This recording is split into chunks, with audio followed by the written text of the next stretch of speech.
ॐ नमः सिद्धेभ्यः नमो अर्हन्ताणं नमो सिद्धाणं नमो आयर्याणं नमो विज्झायाणं नमो लोय सव्वसाहूणम्।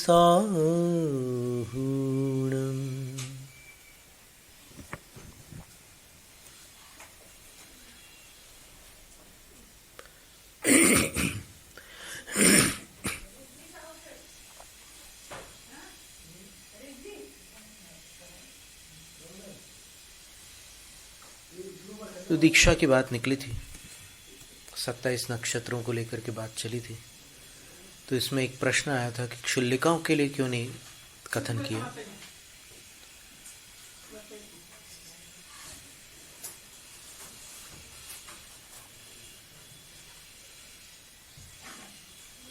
तो उसकी हमने चर्चा की थी विद्वानों से। उनका कहना था कि जो नक्षत्र मुनि के हैं वही क्षुल्लकों के हैं, जो आर्यिकाओं के हैं वही क्षुल्लिकाओं के हैं। केवल क्षुल्लकों के लिए अलग नक्षत्र इसलिए दिए हैं कि उन नक्षत्रों में वो शल्य रहित रहते हैं। क्षुल्लका शल्य वर्जिता दीक्षन्ते, तो वो विशेष नक्षत्र दे दिए हैं कि इन नक्षत्रों में क्षुल्लक शल्य रहित रहते हैं। तो अपन ने जो विभाग किया था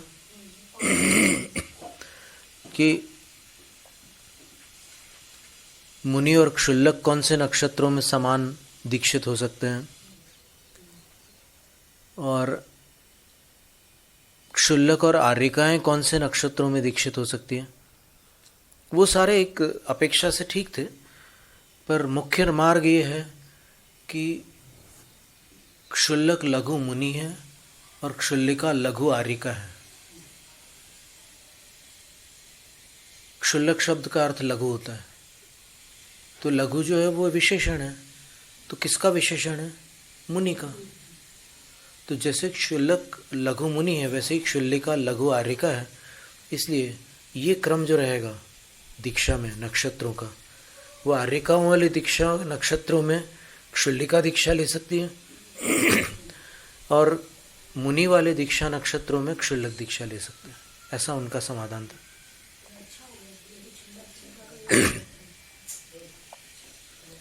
अन्यथा यहाँ पर अपन क्षुल्लिकाओं को तो अलग ही कर देते हैं, जबकि क्षुल्लिकाओं का वर्णन शास्त्रों में अनेक स्थानों पर उपलब्ध होता है।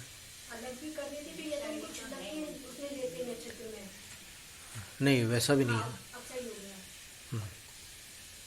अब फिर दीक्षा नक्षत्र पटल कर का अर्थ तो अपन ने पढ़ लिया। अब एक दीक्षा नक्षत्र फलम करके एक ग्रंथ है। ग्रंथ क्या है? मैंने वो गद्यात्मक पूरा एक संग्रह था। अभी 3 दिन में हमने उसको पद्य रूप में परिणत किया था। उसमें बताया कि कौन से नक्षत्र में दीक्षा लेने पर उसका क्या परिणाम निकलता है। तो उसको हम आज आपके सामने न प्रस्तुत करके आर्यिका और मुनि के नक्षत्रों के साथ उसका तालमेल बना करके प्रस्तुत करना चाहते हैं। और वैसे चाहें तो आज भी कर सकते हैं, उसमें वैसा कोई वो बात नहीं है। लेकिन उसमें क्या होगा कि ऊपर से हमें एक नक्षत्र वहाँ से निकालना होगा और यहाँ नीचे से नक्षत्र निकालने होंगे।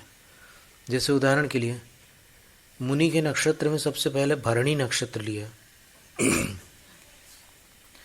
तो भरणी का फल इसमें नीचे देख सकते हैं अपन। किस नक्षत्र में दीक्षा का क्या फल होता है वो नीचे दिया हुआ है। भरणी दीक्षणे मृत्युर गुरुर्भवति वर्षतः व्रतभ्रष्टः पुनर्दीक्षा माप्य जीवे द्विषष्टिकम। भरणी नक्षत्र मुनि दीक्षा के लिए शुभ होते हुए भी किसी अपेक्षा से शुभ नहीं है। वो अपेक्षा कौन सी है? तो बोलते हैं कि भरणी में दीक्षा होने पर गुरु की मृत्यु 1 वर्ष में होती है और उनके व्रत छूट जाते हैं और वे फिर से दीक्षा लेना पड़ती है उनको, और 60 वर्ष की आयु में उनकी संलेखना होती है। फिर मुनि दीक्षा के दूसरे नक्षत्र का नाम है उत्तरा फाल्गुनी। तो उत्तरा फाल्गुनी में दीक्षा लेने पर क्या होता है वो देखिएगा आप।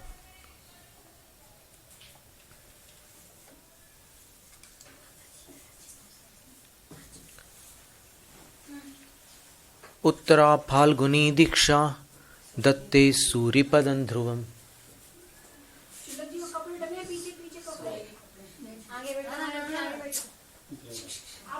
माता जी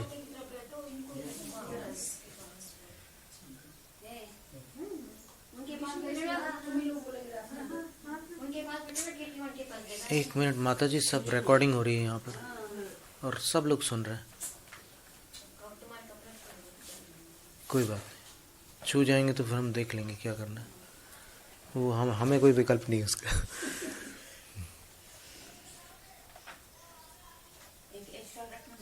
उत्तरा फाल्गुनी दीक्षा दत्ते सूर्य पदम ध्रुवम। उत्तरा फाल्गुनी में अगर मुनि दीक्षा होती है तो आचार्य पद प्राप्त होता है। और मधुराहार भोजितुम 80 वर्ष जीवितम, भोजन में मधुर आहार मिलता है और 80 वर्ष में संलेखना होती।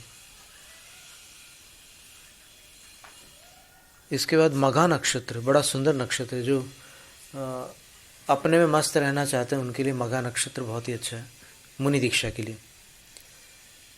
कोई प्रपंच नहीं, कुछ नहीं, कोई विकल्प नहीं, संकल्प नहीं।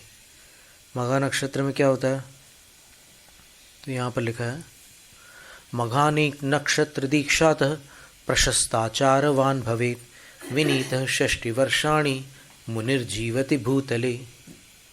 मघा नक्षत्र में दीक्षा लेने से प्रशस्त आचरण वाले होते हैं, प्रशस्त आचरण से संपन्न होते हैं, विनीत और एकदम विनम्र रहते हैं, और 60 वर्ष की आयु में संलेखना होती है। अब कोई अगर 60 वर्ष के बाद ले ले तो फिर इसका फल बदल जाएगा।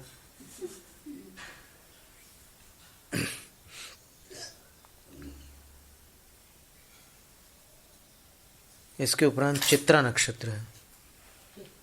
चित्रा नक्षत्र में दीक्षा लेने पर क्या होता है तो लिखा है चित्रा नक्षत्र दीक्षात एक शिष्य गुरुर्भवेत् जीवत्य 80 वर्षाणि गुरु रूपेण भूतले।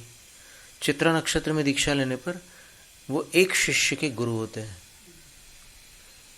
और 80 वर्ष तक के गुरु के रूप में इस धरती पर जीवित रहते हैं। चित्रा में।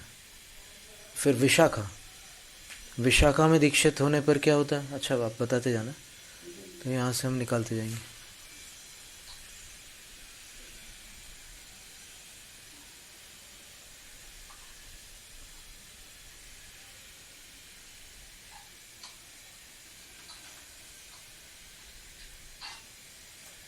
दीक्षितो यो विशाखर्क्षे 15 दिने तपश्च्युतो भवत्येषु 60 वर्षाणि जीवति। विशाखा में दीक्षा लेने वाले 15वें दिन दीक्षा छोड़ देते। तो विशाखा नक्षत्र दीक्षा में मान्य बताया है, लेकिन फिर भी ये अशुभ नक्षत्र। असल में भरणी भी अशुभ है, विशाखा भी अशुभ है, और विशाखा नक्षत्र शुक्र की राशि में आता है।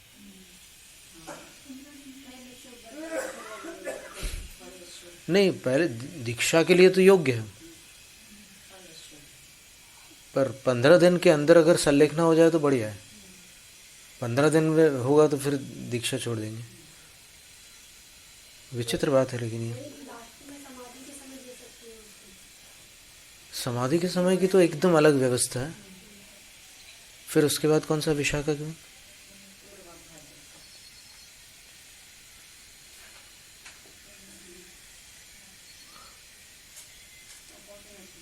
पूर्वा भाद्रपदादीक्षो 12 नृणां गुरुः भवेदशीति वर्षायुर्विहरन्नत्र भूतले। पूर्वा भाद्रपदा में दीक्षा लेने वाले 12 पुरुषों के गुरु होते हैं और 80 वर्ष तक इस भूमि पर विहार करते हुए संलेखना को प्राप्त होते हैं।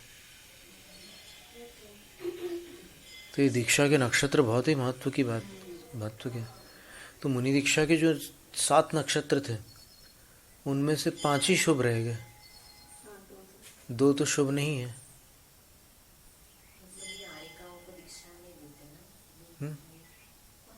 हाँ, ये वाले मुनि आर्यिका को दीक्षा नहीं देंगे, पूर्वा भाद्रपद में अगर दीक्षा हुई होगी तो। इसका अर्थ हुआ कि जो दीक्षा के नक्षत्र बताए गए हैं उनके अतिरिक्त नक्षत्रों में दीक्षा लेने पर भी ऐसे ऐसे फल हो सकते हैं।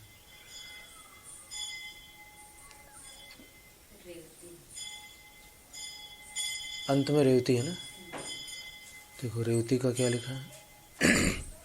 रेवती दीक्षित सूर्य मिष्टान्न भोजनो भवेत आचार्य पदतः सोपी विंशत्यब्दानि जीवति। रेवती में दीक्षा लेने वाले जो गुरु हैं वो उनको मिष्टान्न का भोजन प्राप्त होता है और आचार्य पद की प्राप्ति होने के पश्चात वो 20 वर्ष तक जीवित रहते हैं। यानी आचार्य बनेंगे वो रेवती वाले और 20 वर्ष तक जीवित रहेंगे और उनको भोजन में मिष्टान्न प्राप्त होता है। वो वैसा योग है, संयोग है।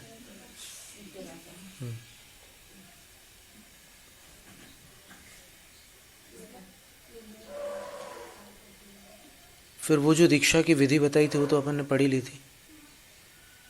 मास का फल भी पढ़ लिया था, कौन से महीने में दीक्षा लेने पर क्या होता है। इसके बाद लिखा है कि प्रशस्त तिथि, प्रशस्त नक्षत्र, प्रशस्त योग, प्रशस्त लग्न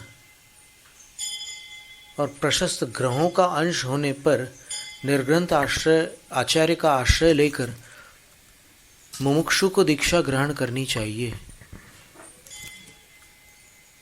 जिसके कुल और गोत्र शुद्ध है,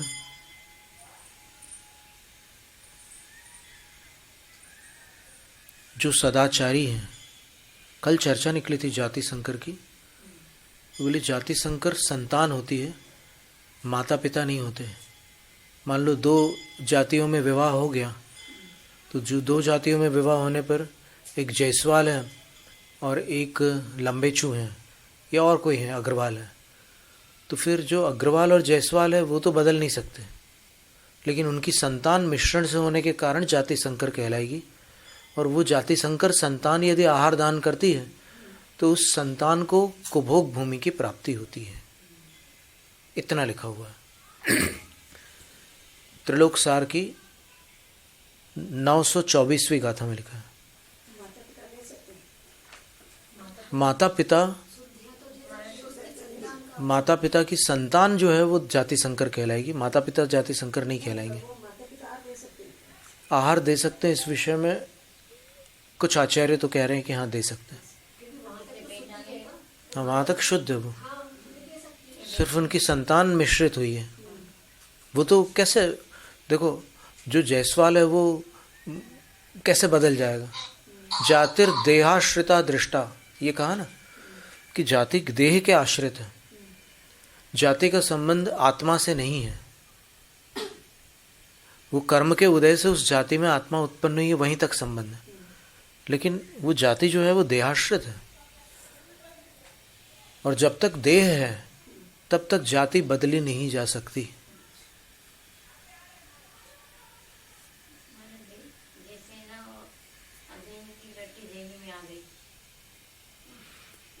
अजैन और जैन धर्म है, यहाँ पर जाति का संबंध उससे भी नहीं है। जैसे अग्रवाल जाति है ना, अग्रवाल जाति में जैन भी है, वैष्णव भी है, और जैनों के 3 भेद हैं। श्वेतांबर जैन है, स्थानकवासी है, दिगंबर जैन है और वैष्णव है। तो इनमें परस्पर विवाह हो सकता है विवाह के नियम के अनुसार। वो न वर्ण संकर होंगे और न जाति संकर होंगे, उनके जो बच्चे हैं वो।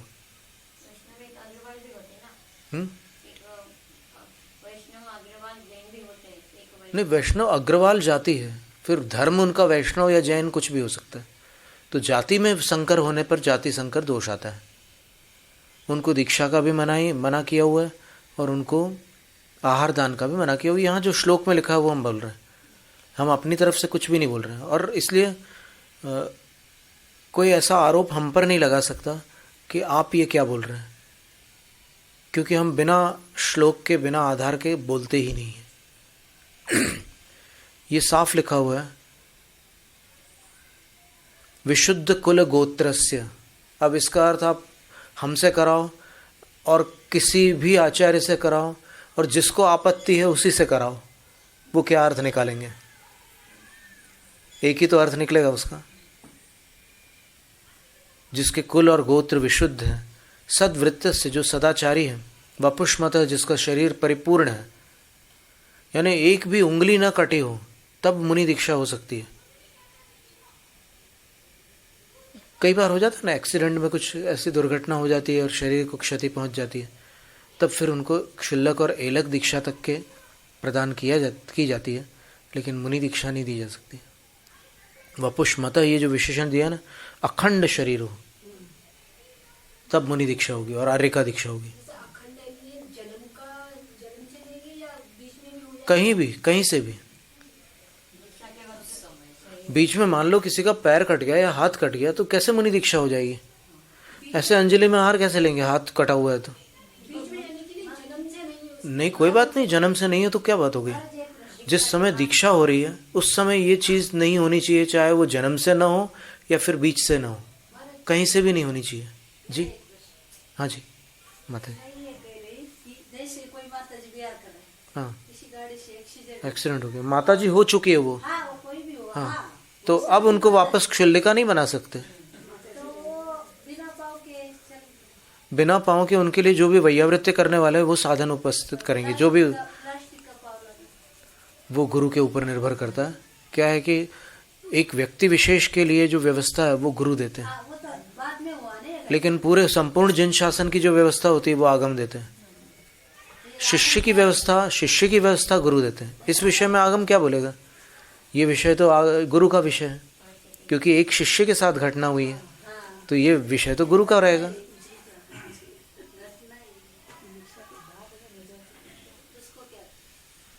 जैसे अपेंडिक्स की तकलीफ हुई किसी को, अपेंडिसाइटिस हो गया और मरणासन हो गया, तो अब गुरु को निर्णय करना है कि क्या करना है। फिर जो शुद्धिकरण करना है वो बाद में देख लेंगे, तो इसमें कोई आपत्ति नहीं है। और जिनको आपत्ति है उनको एक बार शास्त्रों का स्वाध्याय फिर से कर सकते हो, अगर उनको उचित लगे तो। पर कोई 22 साल के मुनि हैं और उनके ऐसी कोई तकलीफ हो रही है, तो उनको सल्लेखना दे देंगे क्या? सोचने की बात है ये। सल्लेखना, अपन ने थोड़ा सा पढ़ लिया सल्लेखना के बारे में, तो अब क्या सबको सल्लेखना में होम देंगे क्या? कैसे संभव है? सल्लेखना के लिए जब निष्प्रतिकार शब्द, ध्यान दीजिए उसमें, कि जब किसी प्रकार का प्रतिकार ना हो। आचार्य समंतभद्र महाराज को सल्लेखना क्यों नहीं दी उनके गुरु ने, ये बताओ आप। सबसे पहला प्रश्न ये है। उनको तो भस्मक व्याधि थी ना, और मुनि व्रत पल नहीं सकता था भस्मक व्याधि में।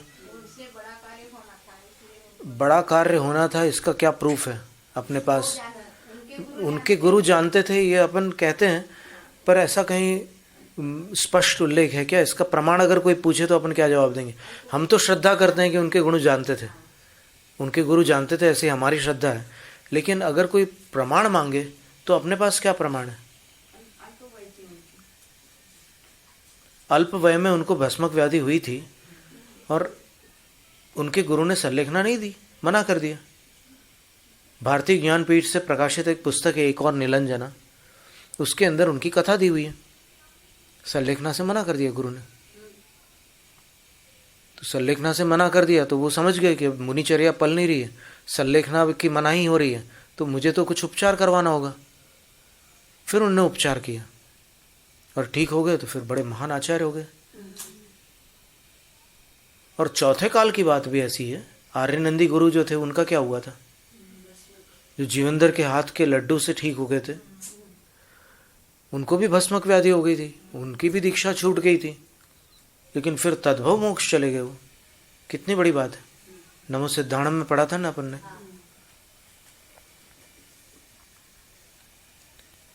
सुमुखस्य, और मुख मुद्रा सौम्य हो। अगर मुख मुद्रा में विकरालता है या फिर कोई भी ऐसी विकृति है, तो फिर मुनि दीक्षा नहीं दी जा सकती, आर्य का दीक्षा नहीं दी जा सकती। और क्या कह रहे हैं अंत में? सुमेधस, प्रतिभा संपन्न। यानी मूर्ख को मुनि दीक्षा नहीं दी जा सकती, कुछ बुद्धिमान तो हो, विवेकवान तो हो, नहीं तो वो परीक्षा की घड़ी में निर्णय अनुचित ले बैठेंगे।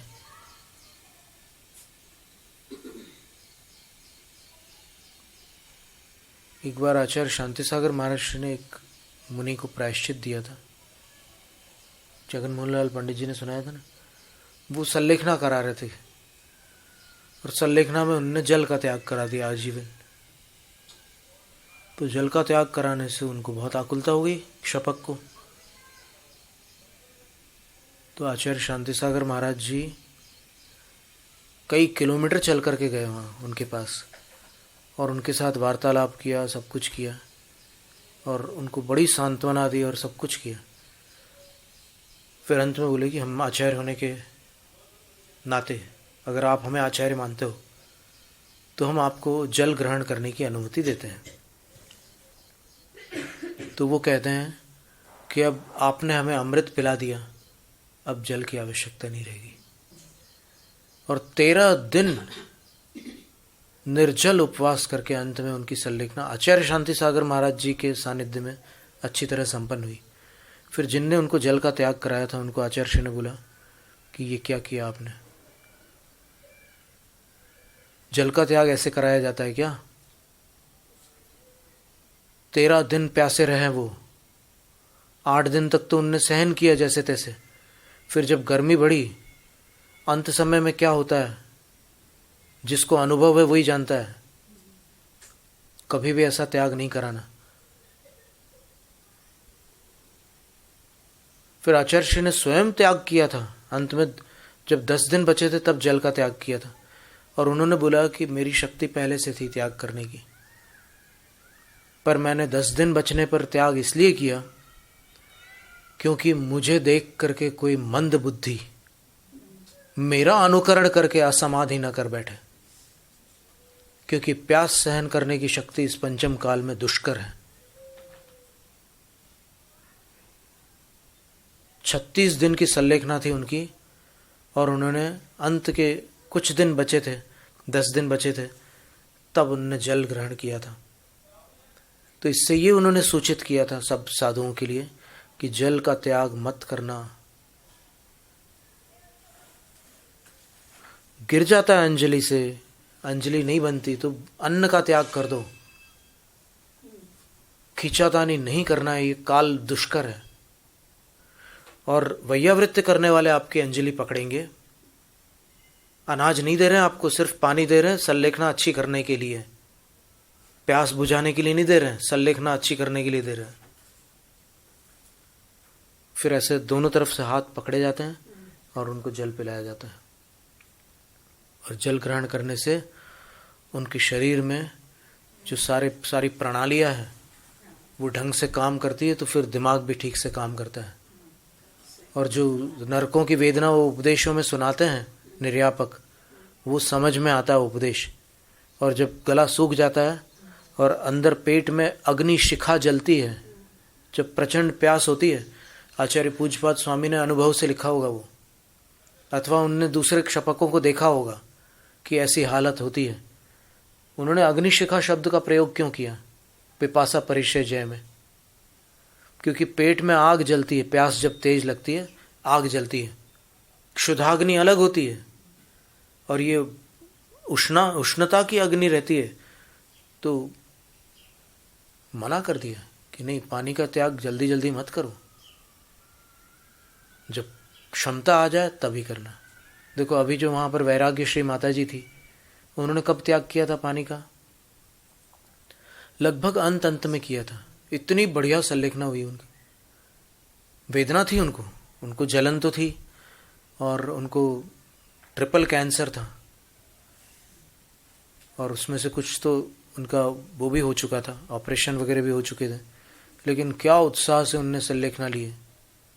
आचार्य शांति सागर महाराज जी के गांव की थी, भोजग्राम की, वैराग्य श्री माता जी। और उनने जो संलेखना ली है वो बहुत ध्यान से सुनती थी सब बातों को।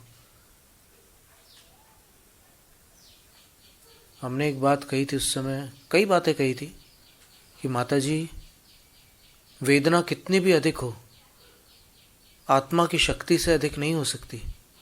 आप अपनी शक्ति को संभालिए माता जी, ये वेदना आपको हरा नहीं सकती। मैं जिंकनार, ऐसे बोलती फिर, मैं जिंकनार, मैं विजय प्राप्त करूंगी। देखो शब्दों का ही तो कमाल है ये। आप अगर दूसरे शब्द बोलते, अरे माता जी वेदना हो रही है, और ऐसे निराशा पूर्ण वचन बोलते तो फिर कैसा होता उनका।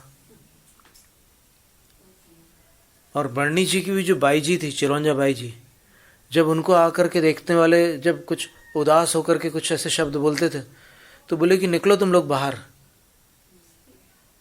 तुम लोग मरणासन्न जीव का भी कल्याण नहीं कर सकते, चलो आप लोग अभी यहाँ पर मत रहो, हमें धर्म की बात सुनाओ, इधर उधर की बातें मत करो। एकदम मना कर देती थी। और वहाँ रोने वाले रहते ही हैं लोग, कितने स्नेह तो स्नेह होता है, क्या करोगे। अब वो साधुओं में भी स्नेह रहता है, इसीलिए कहा है कि अपने संग में मत करो संलेखन। वहाँ सब परिचित रहते हैं और फिर सब अपने को लगेगा कि अरे मैंने इसको कितना परेशान किया, इसने मेरी कितनी भलाइयाँ की है, तो फिर कैसे अपरिचित स्थान में चले जाओ और वहाँ पर जाकर के संलेखना करो। और अपने अंदर से तो मालूम ही है कि क्या करना है अपने को, अंदर की संकल्प शक्ति तो अपने पास है ही है, तो फिर ज़्यादा बाहर के भरोसे मत रहो। उनको जो करना है सेवा करने दो, क्योंकि इस काल में इंगनी मरण नहीं है। इंगली मरण के लिए 3 संगन चाहिए, ऊपर के दीर्घ संगन चाहिए इंगनी मरण के लिए। आचार्य शांति सागर महाराज के विषय में जो लोग बोलते हैं कि उन्होंने अंत में इंगनी मरण किया था, कर ही नहीं सकते, जब आगम में है ही नहीं इंगनी मरण पंचम काल में, कैसे कर सकते हैं। या फिर अभ्यास रूप में किया था, तो अभ्यास रूप में किया था अगर ऐसा कहोगे तो उनको 2 लोग पकड़ते थे कि नहीं। आप चित्र देख लो, वीडियो देख लो, तो 2 लोगों के द्वारा सहारा लेना ये इंगनी मरण में वर्जित है। तो क्यों, अब जितनी महिमा है उतनी रखो ना। असत महिमा मंडन करने से आपको और उनको क्या मिल जाने वाला है। वो महानतम है, चलो हम मानने को तैयार हैं, लेकिन आप फिर और ऊपर बनाना चाहते हो क्या। आपको क्या ऐसा, क्या आपके अंदर कौन सा भाव आ रहा है ऐसा। इतनी भक्ति कम है क्या कि अपन उनको शिरोमणि मान रहे हैं। तो इससे और आगे क्या चाहते हो आप। तो असत महिमा मंडन योग्य नहीं है। कार्तिकेय अनुप्रेक्षा की टीका में लिखा है कि प्रभावना के लिए भी सत्यव्रती असत्य वचन नहीं बोल सकता। प्रभावनाद्यर्थम अलीकम न वदति सत्यानुव्रति। सत्यानुव्रति प्रभावना आदि के लिए भी झूठ नहीं बोल सकता। कितनी बड़ी बात कह दी। तो पानी का त्याग नहीं करना उतावली करके। और क्षमता हो, मौसम साथ दे रहा हो, बरसात या ठंड का मौसम हो तो बात अलग है, फिर आप देख लो क्या करना है। और आप अपनी शक्ति देख लो, 2 उपवास की शक्ति हो तो 1 करना, 4 की शक्ति हो तो 3 करना, ताकि धर्म ध्यान निर्मल रहे। और 4 की शक्ति और 5 का संकल्प करोगे तो फिर आत्मा का कल्याण नहीं होगा और ये दुर्लभ संयम असमय में नष्ट हो जाएगा।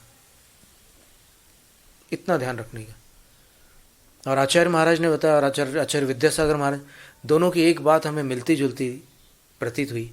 आचार्य विद्यासागर महाराज जी ने कहा था कि अंदर से इतनी संकल्प शक्ति रखना कि अंत में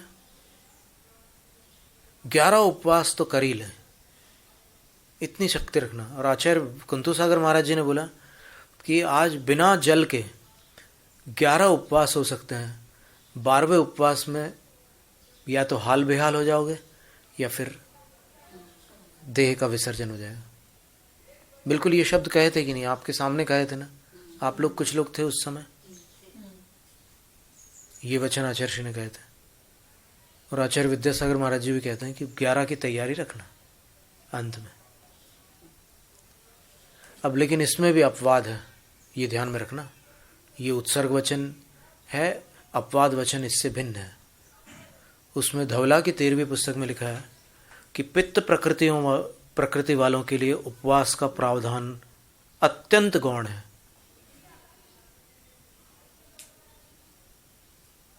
यानी वो उपवास को छोड़कर कोई दूसरा तप करना हो तो उसका चयन करें, उपवास का चयन न करें पित्त प्रकृति वाले। यानी जिनके अंदर एसिडिटी की अधिकता होती है उनके लिए ये एक अपवाद नियम दे दिया है धवला की 13वीं पुस्तक में। तो ऐसी सारी बातें हैं। तो चर्चा ये निकली है कि दीक्षा धारण करने वाले कैसे हों, तो इतने गुणों से संपन्न हो। और फिर इसके बाद और देखिए क्या कितने कठोर निर्देश हैं इसमें। और कथन किया है, ग्रहों का उपराग होने पर, ग्रहण होने पर, सूर्य चंद्रमा पर परिवेश होने पर, ऐसे गोल आभा मंडल जैसा दिखता है ना सूरज और चंद्रमा पर, उसको परिवेश कहते हैं।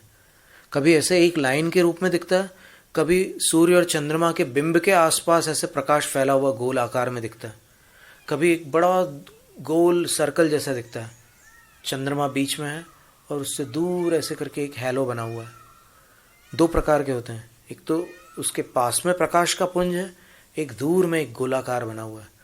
तो ऐसा परिवेश होने पर दीक्षा न दें और न ले। इंद्रधनुष होने पर, वक्र ग्रह का उदय होने पर, जो दीक्षा के कारक ग्रह होते हैं वो यदि वक्र हों तो फिर दीक्षा न दें।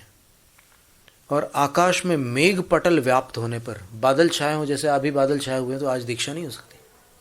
भले आपके पैम्पलेट छप गए और भले दुनिया भर में आपने प्रचार प्रसार कर रखा हो, वो प्रचार प्रसार तो 2 दिन का होता है। फिर तो लोगों को तारीख भी याद नहीं रहती थी कि कौन सी तारीख पर दीक्षा हुई थी। छोड़ देना, उस दिन नहीं लेना। आपको क्या वैराग्य नष्ट हो जाएगा क्या? दीक्षा न लेने से बढ़ जाएगा। छोड़ देना, उस दिन नहीं होगी दीक्षा। आगम का नियम है, आगम का आदेश पालोगे या फिर अपने कार्यक्रम की व्यवस्था देखोगे? भीड़ को प्रवचन सुना दो, भीड़ को प्रवचन सुना दो, वीडियो दिखा दो पुरानी दीक्षा के। क्या बात हो गई? सब बहुत सारे उपाय है वो वैकल्पिक उपाय बहुत सारे हैं। केशलोंच दोबारा कर लेंगे। 4-5 दिन बाद नहीं देंगे दीक्षा, कम से कम 2 महीने बाद देंगे।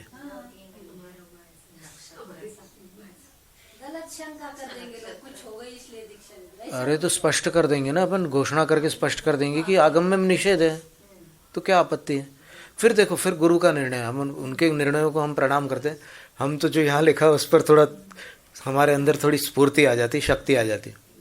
फिर जहाँ जो गुरुओं के निर्णय हैं उनको वो जाने, और हम व्यक्तिगत अपने विषय में और आगम के विषय में हम दृढ़तापूर्वक अपनी बात कर सकते हैं। और कुछ दोष ऐसे होते हैं जिनको मंत्र शक्ति आदि से टाला भी जाता है। ऐसा भी एक रहस्य है कि कुछ दोषों का निवारण भी होता है। तो उसकी जानकारी उन रहस्य वेदता गुरुओं को होती है, हर गुरु को नहीं होती।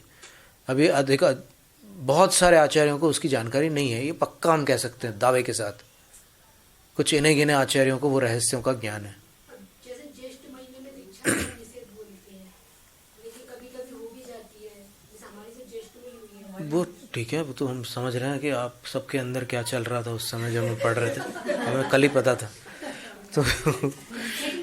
तो अगर उनने अगर निराकरण कर दिया है उस दोष का तो बात अलग हो गई। बस ऐसे ही दिशाशूल का दोष का निराकरण होता है कि नहीं होता? बिल्कुल होता है। फिर ऐसे और भी कई प्रकार के दोष होते हैं, मंगल दोष वगैरह होते हैं, उनका निराकरण होता है। ये दोष काल्पनिक नहीं है, ये दोष वास्तविक है। और बिल्कुल सही कह रहे हैं आप कि इनका निराकरण भी अगर शक्य है तो होगा, निकाचित है तो नहीं होगा। सीधा सा हिसाब है, निधत्त निकाचित है तो नहीं होगा। वो गुरु समझ जाते हैं। बड़े क्या बताएं हम आपको, गुरुओं की जो महानता है वो अनोखी होती है। जिसने ज्येष्ठ में ली उसकी दीक्षा बिगड़ती हुई भी हमने देखी है। बिल्कुल सही बात है। और जब हमारी दीक्षा का ज्येष्ठ में तो वो अभी अपन सही कह रहे हैं। उपद्रव भी मचाए, सबको भड़काया ठीक है, अभी इसकी चर्चा अपन विस्तार से नहीं कर सकते, प्रसंग होता है ऐसा। अभी माता जी प्रसंग से बाहर अपन नहीं जा सकते, उतनी मर्यादा है अपनी स्वाध्याय की। अब आपके पास दिन भर का समय, कभी और पूछ सकते हैं ना, टाइम नहीं मिलता ऐसा मत बोलना। मैं बिल्कुल नहीं बोल सकते माता जी आप। नष्ट अथवा अधिक मास के दिन दीक्षा नहीं हो सकती, संक्रांति पर नहीं हो सकती, तिथि का क्षय होने पर नहीं हो सकती। कुशल बुद्धि आचार्य कभी भी मुमुक्षुओं की दीक्षा विधि इन समयों पर नहीं करते। जो निर्बुद्धि, देखो कितने कठोर वचन, अंतिम आदेश जो दे रहे हैं आचार्य। जय धवला के रचनाकार है जिनसेन आचार्य, जिन्होंने 40,000 श्लोक लिखे हैं जय धवला के। वो कठोर आदेश अंत में क्या दे रहे हैं कि जो निर्बुद्धि आचार्य पूर्वाचार्यों के इस संप्रदाय का अनादर करके दीक्षा प्रदान करते हैं, वे वृद्धों की पुरातन परिपाटी की आसाधना में तत्पर होते हैं और साधुओं के द्वारा बहिष्कार करने योग्य हो जाते हैं।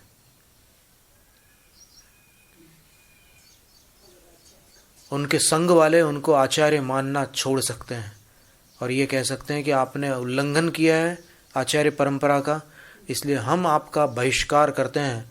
हम अन्य आचार्य को अपने संग में संग नायक के रूप में स्थापित करते हैं। छोड़ के भी जा सकते हैं। छोड़ के कौन? यहाँ पर आचार्य को बहिष्कार करने की बात कर रहे हैं, यहाँ पर शिष्य को निकलने की बात नहीं कर रहे हैं। शिष्य क्यों निकलेंगे? जब शिष्य की गलती नहीं है तो शिष्य क्यों निकलेंगे? नहीं तो आचार्य को निकालने का कह रहे हैं ना, साफ संस्कृत में साफ लिखा हुआ है ना, देखिए ना आप, स साधु भी बहि कार्यो, साधुओं के द्वारा वो बहिष्कार के योग्य हैं। बिल्कुल, कि हम आपको अब आचार्य नहीं मानते, हम आपको अब यहाँ से निर्घाटित करते हैं। वो जैसे भी करेंगे, वो यहाँ पर लिखा हुआ है, इसका मतलब ये चीज़ है जैन परंपरा में। कैसे करेंगे ये ना हमने देखा है ना आपने देखा, ये आप गुरुओं से पूछ सकते हैं, इसका हम क्या उत्तर देंगे, लिखा हुआ है साफ। तो इस प्रकार ये चर्चा अपन ने यहाँ पर शास्त्र, विभिन्न शास्त्रों से अपन ने भिन्न भिन्न आचार्यों के कथन के अनुसार यहाँ पर अपन ने इसका वर्णन पढ़ा था। तो आचार्य जो होते हैं उन बड़े जिम्मेदारी वाला व्यक्तित्व है आचार्य। एक आचार्य यदि चाहें तो पूरे विश्व में जन जन तक महावीर भगवान की प्रभावना कर दे, और वही आचार्य यदि चाहें तो अपना नाम जन जन तक फैला दे। दोनों क्षमताएं उन आचार्य के पास होती है। चयन उनको करना है कि मुझे अपना नाम जन जन तक पहुंचाना है या फिर महावीर स्वामी का नाम पहुंचाना है। इससे अधिक क्या कहें। जैनम जयतु शास्त्रम।